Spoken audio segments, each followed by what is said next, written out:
Stick my hand out to Camilla for the first time and think she had got over that. It was meant to be a quiet morning in Montecito, sunlight drifting through the windows, the soft hum of routine. But what Prince Harry received that day was anything but ordinary. A package, unmarked and unsigned, lay waiting on his doorstep. It bore no insignia, no name, just a heavy velvet-lined box inside. Nestled within it, folded and yellowed by time, was a letter. A familiar crest glinted faintly in the light of the personal seal of Princess Diana. For a long moment Harry simply stared. Could it be real? The handwriting was unmistakable, the loops and lines etched into his childhood memories. With trembling fingers he broke the seal. "My dearest boys, if you're reading this, then something I feared has come true." The letter wasn't meant for comfort. It was a warning. The ink, though faded, carried the weight of betrayal, love, and loss. Again and again one name surfaced: Camilla. Diana's words were not cloaked in diplomacy. They were piercing, clear, and resolute. She wrote of being edged out, emotionally severed, made a stranger in her own marriage. She believed Camilla's presence wasn't accidental, it was calculated. Protect each other. Trust what you see, not what they tell you. Harry sat in stunned silence, the letter resting in his lap like a relic of a truth long buried. His breath came shallow, thoughts scattered. This was not a ghost from the past. It was his mother's voice, reaching out from another time, asking for something no son should ever be tasked with: to remember the pain and act. There was only one person who could understand this, the only other person Diana had called her own. Harry knew he had to bring it to William, but what began as a brotherly revelation would soon shake the entire foundation of Buckingham Palace. Diana's secret about Camilla.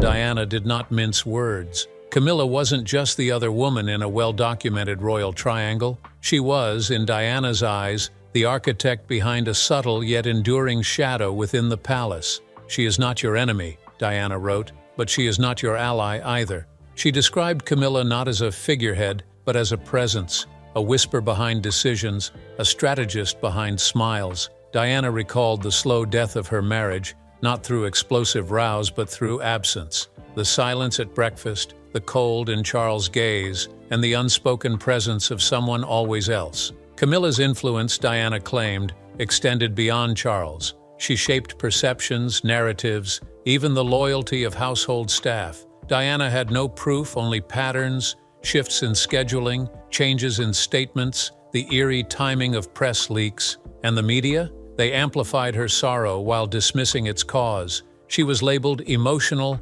unstable, and dramatic. Few asked why the brightest royal had dimmed. The letter made it plain. Diana was not seeking vengeance, she was leaving behind clarity, a mirror, a record. "I worry the past will repeat," she wrote, "and you, my boys, will not see it until it's too late." Harry knew then, this letter had lived in silence too long. It wasn't about reopening wounds, it was about finally understanding them.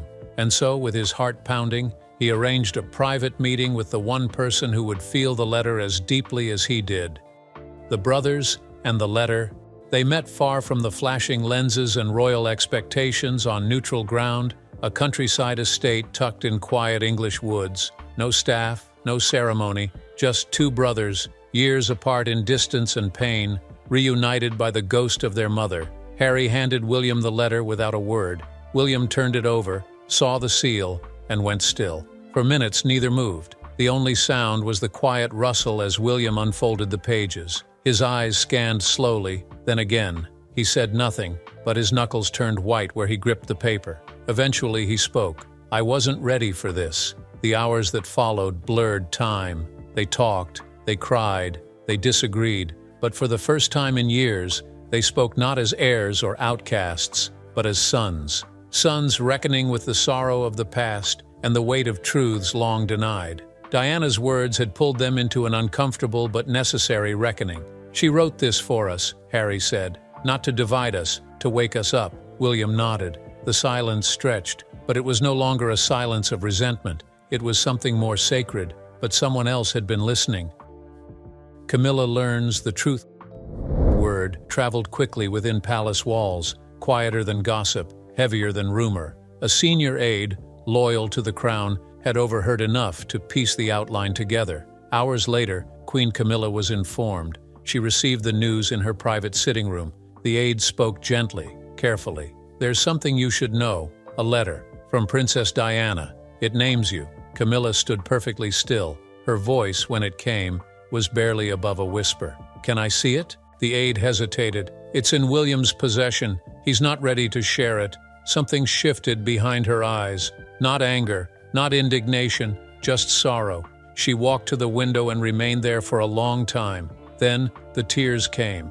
For years, Camilla had endured headlines, caricatures, the slow burn of public scorn. But Diana's voice, unfiltered, uncensored, was something else entirely. It wasn't the media's portrayal. It was the woman herself, reaching across time. Camilla whispered to no one in particular. This wasn't meant to come back. That evening, without any formal word, she left the palace and returned to Ray Mill House. No escorts, no statements, just a quiet retreat. The palace staff scrambled, unsure how to respond, but for once there was no spin.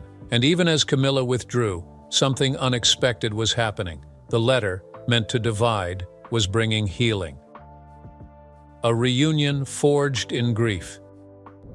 It was late when Harry and William returned to Kensington Gardens. The bench their mother loved still stood beneath the same elm. They sat in silence, the wind rustling the leaves. Neither needed to speak. The grief was old, but the ache was fresh. Eventually, William broke the silence. "Do you think she meant for this to bring us back?" Harry looked over. "She always did things with meaning." They sat for hours, remembering her, not as the icon, not as the victim, but as the woman who snuck them out for burgers, danced in socks, sang off-key to pop songs. They laughed, they cried, they mourned. "I forgot what her voice sounded like," William admitted. "This letter, it brought it back." It was the first time in years the brothers saw each other not through the lens of public rift, but shared history. The bond was still there, buried under layers of duty, media, and misunderstanding. Their reconciliation wasn't formal. There was no press release, just a promise, quietly made, that they would try, for her, for each other. The king's dilemma.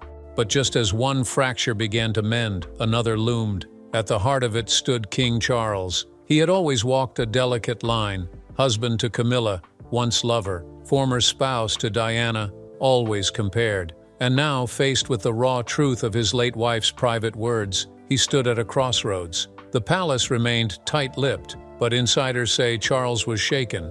For decades he had managed perception. But a letter can't be spun.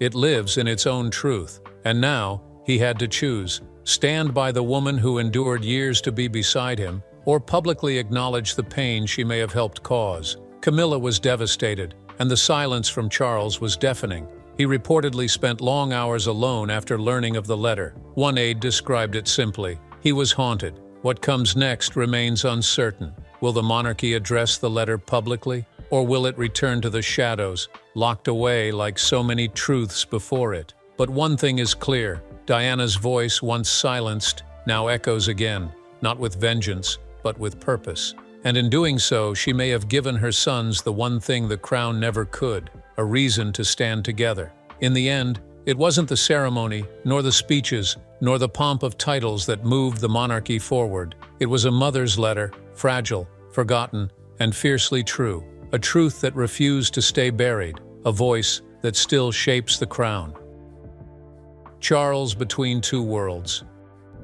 When King Charles received the briefing, those present noticed it instantly. He didn't shout. He didn't demand explanations. He simply sat down, the weight of something old and unresolved settling around him like fog. "She wrote it?" he asked quietly, almost to himself. "Yes, Your Majesty. With details about Camilla," came the reply. He didn't ask to read the letter. He didn't need to. He already carried its contents like a scar, lived, remembered, and perhaps responsible. Later that evening, Charles met privately with his sons. No press, no advisors, just blood, silence, and history colliding behind closed doors. He looked at William and Harry not as the king, but as a father unraveling before his children. "I know I've made mistakes," he said, his voice low and cracking, "but I never stopped loving your mother in my way." William remained steady, restrained. Harry said nothing, his gaze fixed on the floor. There were no raised voices, no accusations, just a father caught between past sins and present duty, between the crown and the ghost of Diana. The next day, Charles canceled all public appearances. The official statement cited scheduling changes, but the palace whispered of something deeper. He wasn't just rattled as monarch, he was haunted as a man. And in Buckingham Palace, secrets don't stay secrets for long. Within 48 hours, what began as a private reckoning became global upheaval. Diana's name was back on the front pages. Camilla's past was under fresh scrutiny. The monarchy's private pain had turned into a public trial. Diana's ghost returns. The echoes of Princess Diana's turbulent marriage still ripple through royal waters. What was once whispered behind veils has now returned in ink. Private letters she wrote to close friends now surfacing, carrying truths too raw to bury. At the heart of them, heartbreak, paranoia, and survival. Among her inner circle stood Susie and Tariq Qasim, protectors during her stormiest days. Diana once described herself to them as a butterfly, graceful, delicate, but endlessly pursued. In one letter dated April 28, 1996, her words spilled out with aching clarity. "It's too difficult sometimes, and today I am on my knees and just longing for this divorce to go through as the possible cost is tremendous. It's desperate and ugly." Urged by the Queen after the Martin Bashir interview, Diana finally agreed to a divorce. By August, it was done. But the end of a marriage didn't mean the end of fear. In another letter dated May 20, she confided in Susie, "Since I don't have a mobile, it's hard to talk about personal matters. My lines here are constantly recorded and passed on." What she feared most wasn't just betrayal, it was being watched, unheard, and alone. One letter, endless headlines, and then came the letter. One page, written in Diana's unmistakable hand, changed everything. Headlines from London to Sydney lit up. Diana warned her sons about Camilla. Commentators gasped. "This isn't just a note," one royal expert said. "This is a reckoning, a voice from the grave shaking the very pillars of the monarchy." Social media went into overdrive. Hashtags like Diana's letter, Camilla exposed, and royal reckoning flooded platforms. TikToks analyzed her handwriting. Podcasts dissected her every word. Some voices defended Camilla. "She's paid her dues," they said. But the tide wasn't with her. "We were told to move on," one viral post read. But this letter proves we were never told the truth. Camilla vanished. No statements, no sightings. Her scheduled appearances disappeared from the royal calendar. The world stared at an empty seat and asked the same question: where is the Queen Consort? The answer came not in press releases but in whispers. Camilla's silence, Ray Mill House, once Camilla's sanctuary, became a fortress of grief. For 2 weeks she was gone from public life. No photos, no outings, just silence. Sources inside the palace described her as emotionally hollowed out. She wept during meetings. One aide recalled her whispering, "I thought we had moved on. I thought I had earned peace." But the past had returned, and with it, a wave of younger voices unwilling to let history stay buried. They hadn't lived through the Diana era, but they were discovering it now and taking sides. Within 72 hours, Camilla's approval ratings plummeted. Hashtags like Diana's voice and Not My Queen flooded social feeds. One Gen Z activist wrote, "This isn't revenge, this is justice." Friends urged Camilla to speak, to defend herself, but she refused. Her final words before stepping away, according to one confidant, were chilling in their simplicity. "You can't defend yourself against a ghost." With Camilla in retreat, the gaze turned to Charles. Could he hold the center? Could he carry both the crown and conscience? The monarchy wasn't just facing a PR crisis, it was confronting its shadow. And behind that shadow stood 3 heirs: William, the bridge to tradition; Kate, the public's rising hope; Harry, the estranged truth-teller. For the first time in years, the monarchy wasn't defending its image. It was defending its right to exist in a world that now demanded truth, not titles. Diana's voice, long silenced, had returned, not in defiance, but in clarity. And the family she left behind was left to reckon with the question her letter posed without asking: can you heal if the truth is still buried? Camilla slips into the shadows. The Queen Consort vanished, not with fanfare but with absence. No red carpets, no ceremonies, no balcony waves. For days the public waited, the cameras scanned, and the headlines speculated. But Camilla did not appear. She had withdrawn to Ray Mill House. her private sanctuary in Wiltshire where titles didn't echo and protocol lost its power. There, behind stone walls and drawn curtains, the woman who had once fought to be accepted quietly surrendered to solitude. Those closest to her said she wasn't angry, just unreachable. She thought the wounds had healed, an aide admitted. She didn't expect them to reopen like this. Inside the house, silence ruled. There was no need to switch on the television. The noise found its way in any way, through texts from concerned friends, through whispers from the staff, through the weight of not being defended. Camilla didn't feel attacked by the public. She felt exposed. Years of rebuilding, of quiet dedication, of softening her image through charity and patience. It all felt undone. I can't rewrite the past. But I never thought it would come back to punish me like this. People around her urged her to respond, to give her side of the story, to reclaim her voice, but she chose silence. In the royal world, silence can be strategic, shielding, and dignified. But in Camilla's case, it didn't feel like power. It felt like a retreat. As Camilla mourned in private, Buckingham Palace fell noticeably quiet. What had started as a media flashpoint was now a crisis echoing inside the institution. Staff whispered. Officials met in guarded tones. The conversations weren't about headlines anymore. They were about consequences. Could this moment shift public sentiment permanently? Could it, in time, shake the very structure of succession? The answers weren't in press releases. They were in the private rooms where power is spoken softly and decisions change everything. And in one of those rooms, King Charles sat alone, carrying the hardest question of his reign. The future of the monarchy in question. The palace, once confident in its rhythm, now moved with hesitation. Camilla was gone from public view. William and Harry had diverging loyalties. And King Charles stood at the center of it all, pulled between loyalty, legacy, and the weight of what the world now saw. Advisors gathered around him with opposing counsel. Some urged him to remain steady, to ride out the storm as monarchs have done for centuries. But others, more cautious, saw warning signs in the air. This isn't just scrutiny, one warned. It's erosion, and erosion doesn't stop on its own. At the heart of every private meeting, one question lingered. How long could they avoid confronting succession?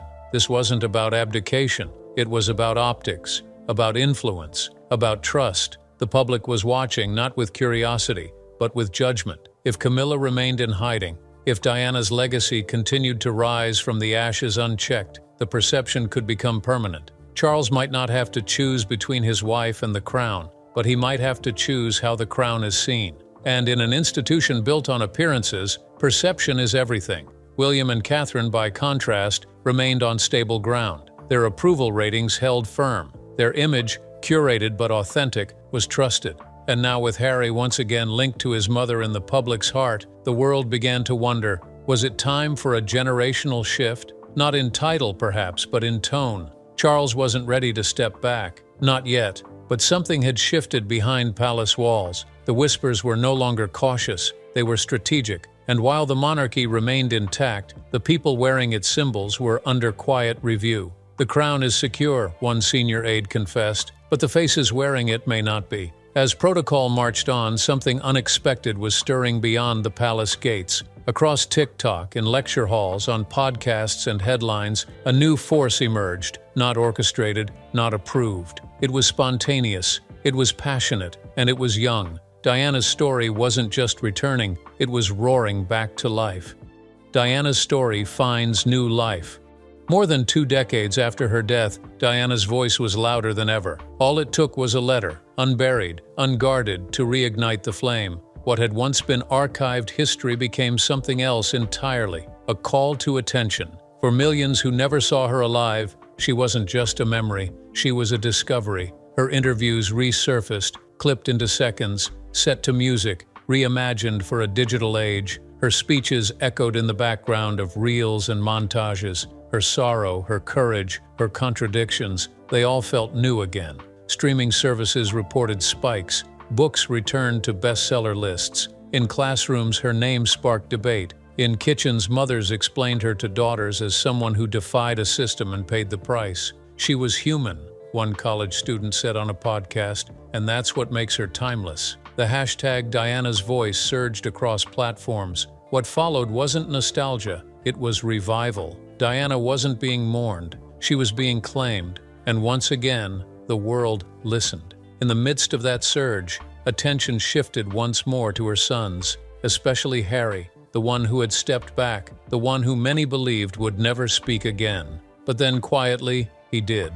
Without announcement, without security fanfare, he walked onto a small stage. The crowd stilled, the air thickened, and the weight he carried wasn't just personal, it was generational. In his hands, not just a speech but unfinished history. When he spoke, it wasn't with fire, it was with finality. And though the cameras clicked and the audience listened, the message wasn't just for them. It was for the institution that raised him. It was for the legacy he inherited. It was for the mother whose voice, even now, refused to be silenced. Harry breaks his silence. It was never supposed to be a moment, far from palace tension, a quiet evening to honor veterans, no press frenzy, no pageantry, just Prince Harry, untitled, unguarded. But when he stepped onto that stage, something shifted. He moved slowly, shoulders tight, jaw set, and though the room buzzed with warmth only minutes before, it went silent the instant he reached the microphone. The man who stood there wasn't just a duke or a son, he was a witness, a carrier of something the public hadn't yet heard but was about to feel. "I wasn't planning to speak tonight," he began, the words fragile, unfinished, but some truths are too loud to ignore. No names, no accusations, just a heart. He thanked veterans with his usual gravity, but then, quietly, his tone changed. "Sometimes the truth doesn't arrive in press releases or polished statements," he said. "Sometimes it's born from pain, a voice that never got to finish her story." He didn't have to say her name. The room already knew. Diana. Her absence hung in the air, felt more than seen. This wasn't a royal speech. It was a reckoning. A tribute, yes, but also an invocation. He spoke of unseen people, unheard voices. To anyone who's ever felt ignored, erased, or betrayed by silence, you're not alone. The emotion cracked through his voice, and for a moment he paused, blinking away tears. No one moved. No one breathed. The applause, when it finally came, wasn't clapping, it was released. It was recognition, because they weren't just hearing Harry. Through him, they were hearing her. By morning, his words were everywhere. Headlines, broadcasts, timelines. "Harry speaks for Diana," one newspaper blared. On social media, clips of the moment played on loop. TikTok users overlaid his voice with Diana's old interviews. Hashtags surged, "Diana's son," "unfinished story," "the voice returns." The monarchy had spent decades trying to define Diana's memory. In one 5-minute speech, Harry had returned it to her, and as the world leaned in to listen, the institution she left behind began to tremble. Camilla disappeared from public view. No statements, no photographs, only silence. Charles stood at the storm's center, pulled between duty and ghosts, unable to shield both the woman he married and the woman he mourned. William held his place, quiet and composed, but something in his eyes had shifted. Less certainty, more strain. The line had been drawn, and Harry had crossed it. And now the world was watching not just what he said, but what came next. What lies ahead. Inside the gates of Buckingham Palace, silence cloaked the corridors. But inside that silence, everything was shifting. King Charles, caught in a tangle of legacy and emotion, stood on a tightrope with no clear end. Publicly, he remained calm, but those closest to him whispered of exhaustion. The pressure wasn't just external, it was intimate. Senior aides pushed him to act. Family members urged caution. The letter had changed everything. And now, the crown sat heavier than ever. Behind every closed-door meeting, one question echoed louder than the rest. How long could they keep avoiding the truth? If Charles defended Camilla, he risked losing his sons. If he acknowledged Diana's letter, he risked unraveling everything the Queen consort had built. The balance he had tried to maintain between past and present, sons and spouse, was now fracturing in real time. William returned to royal duties, but something in him had hardened. He remained professional, poised, but his distance was visible. Palace sources confirmed what few expected. He and Harry had resumed daily conversations, fragile but frequent. What that meant, no one could say. Camilla stayed out of view, and behind palace walls, even longtime loyalists were asking difficult questions, some about the monarchy's strength,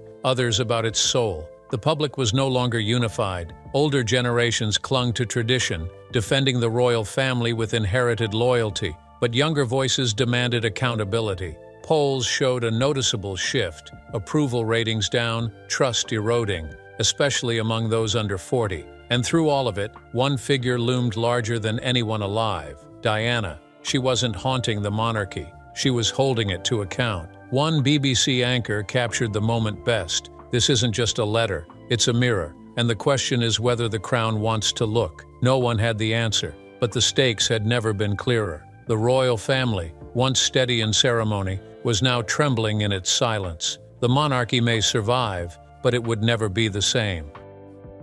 Diana's legacy lives on.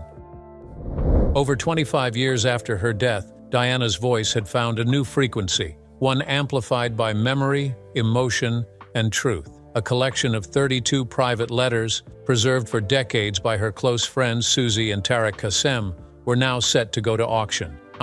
Cornwall-based Leys auctioneers estimated they could fetch over $100,000. But the money wasn't the point. The message was, all proceeds would go to the charities Diana had championed, causes that knew her not as a princess, but as a presence. The auction house issued a statement, gentle but striking. The Qassems want to share something meaningful, pieces of her legacy, in service of her values. Mimi Connell Lay, overseeing the collection, said the letters revealed astonishing depth. She expressed pain, doubt, even betrayal. She spoke of the loneliness during her divorce, of feeling utterly abandoned by the very institution she once served. These weren't formal statements, they were confessions, emotional, honest, and utterly human. They offered a glimpse into a woman who had given everything to a crown that had, in the end, left her alone. Now, those pages were no longer secrets. They were stories. Stories that spoke louder than any headline. As public faith in the monarchy wavered, Diana's letters offered something the institution hadn't: vulnerability, transparency, truth. And once those truths were released, they could not be silenced. Not again, not this time. Behind the palace walls, decisions loomed. But beyond them, in living rooms, on screens, in classrooms and cafes, one question pulsed beneath the surface. Had Diana left behind a warning or a reckoning? Whatever the answer, one truth stood firm. Diana's story was no longer just a memory. It was a movement, and it was far from over. What do you think? What will Beatrice do when the true paternity is revealed? Share your thoughts in the comments, and don't forget to like, share, and subscribe. Before you go, be sure to click on the video shown on your screen.